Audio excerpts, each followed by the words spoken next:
اللہ کا سب سے پہلا کلمہ لا الہ الا اللہ، یہ اللہ کے تمام صفات کی بنیاد ہے۔ اسلام سے پہلے خداؤں کو عظیم تو جانا جاتا تھا لیکن واحد نہیں سمجھا جاتا تھا۔ عرب میں بہت سارے بت تھے جن میں سے 320 تو خانہ کعبہ میں نصب تھے۔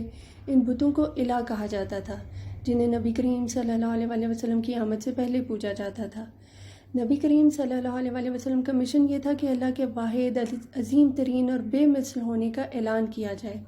اس لیے اسلام کا پہلا پیغام یہی ہے، لا الہ یعنی نہیں کوئی خدا الا اللہ، سوائے اللہ کے۔ نبی کریم صلی اللہ علیہ وسلم نے توحید پر بے حد زور دیا اور کثرت پرستی اور ناقابل معافی گناہ اور شرک قرار دیا۔ عربی کے ان دو الفاظ میں سے الہ کا لفظ بہت سارے بتوں اور خداؤں کے لیے اور اللہ کا لفظ صرف ایک اللہ کے لیے استعمال ہوتا ہے۔ یہ دونوں الفاظ ایک دوسرے کے اپوزٹ ہیں، کثرت پرستی اور واحد پرستی کو ظاہر کرتے ہیں۔ لا الہ الا اللہ کے الفاظ یعنی نہیں کوئی خدا مگر صرف اللہ، پہلا اہم ترین کلمہ ہے۔ اس کلمے کی ایک تعبیر یہ ہے کہ اللہ کے سوا کوئی شے حقیقی وجود نہیں رکھتی، ہر چیز جو موجود ہے اس کو فنا ہو جانا ہے، اس کی کوئی حیثیت نہیں، اس لیے یہ عبادت اور پرستش کے لائق نہیں۔ لہٰذا لا الہ الا اللہ اس بات کا اعلان ہے کہ اس عارضی اور ناپائیدار کائنات میں صرف اللہ ہی مستقل اور ناقابل تغیر ذات ہے، اس لیے صرف اللہ ہی عبادت، پرستش، احترام اور خدائی کا مستحق ہے۔ یہاں ایک تمثیل قرآنی یاد آتی ہے۔ جب حضرت ابراہیم علیہ السلام نے خدا کو جاننا چاہا تو رات کو چمکتے ہوئے چاند کو سمجھا کہ یہ میرا خدا ہے، پھر اس کے ڈوب جانے پر مایوس ہوئے۔ پھر سورج کو خدا جانا، سب سے بڑا، سب سے روشن۔ حضرت ابراہیم علیہ السلام نے خود سے کہا یہی میرا خدا ہوگا، لیکن وہ بھی بالآخر ڈھل گیا، اور مایوسی کے عالم میں حضرت ابراہیم علیہ السلام نے خود سے کہا کہ فنا ہو جانے والی کوئی شے خدا نہیں ہو سکتی۔ سب سے پہلے لا الہ یعنی نہیں کوئی خدا انکار آتا ہے، پھر الا اللہ مگر اللہ اقرار ہے۔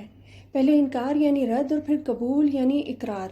جب دو متضاد قوتیں یعنی نفی اور اثبات یکجا ہو جاتی ہیں تو ایسی توانائی پیدا ہوتی ہے جو کایا پلٹ کے رکھ دیتی ہے۔ اس کی مثال الیکٹرک انرجی کے پازیٹیو نیگیٹو بار کسی ہے، یا پھر ایٹم میں الیکٹران پروٹون کی موجودگی، یا پھر مقناطیس کے پلس مائنس سرے جو ایک دوسرے کو کھینچتے اور دھکیلتے ہیں۔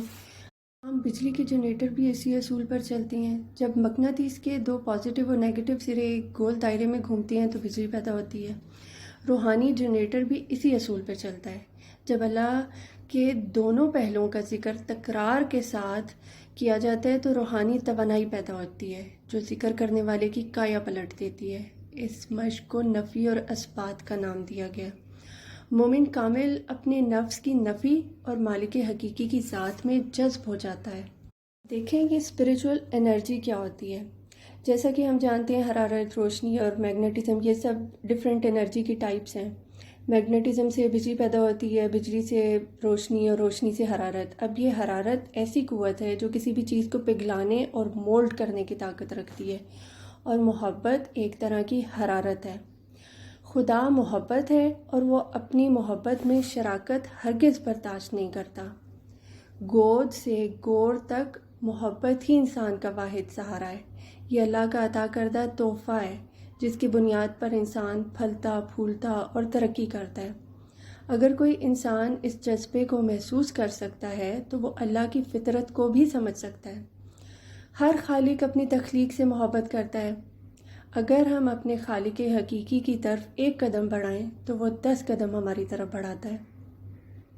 محبوب سے گہری محبت، وابستگی اور شدید لگاؤ کے ذریعے عاشق اور معشوق ایک ہو جاتے ہیں، ایک دوسرے کی وجہ سے پہچانے جاتے ہیں۔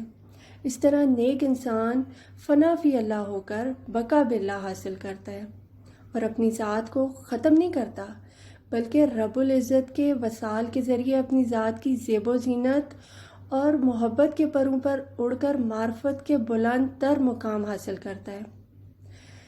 یہ یاد رہے کہ یہ راستہ آسان نہیں، اس میں بہت سارے مراحل ہیں۔ اگر انسان شیطان کی چالوں میں پھسل کر گمراہ ہو کر کچھ عوامل میں پھنس جائے تو منزلیں پانے میں ناکام ہوتا ہے۔ بہترین راستہ قرآن و سنت کا ہے۔ سیرت النبی صلی اللہ علیہ وسلم کی روشنی میں اپنے کردار، گفتار، اخلاق اور انداز محبت کو نبی کریم صلی اللہ علیہ وسلم کے طور طریقوں پر چلا لیں تو آہستہ آہستہ ایک طرح کی بصیرت اور فطرت الہی سے واقفیت ہونے لگتی ہے، اور انسان ذکر اور یاد خداوندی اور عشق رسول صلی اللہ علیہ وسلم کے ذریعے عرفان الہی حاصل کر لیتا ہے۔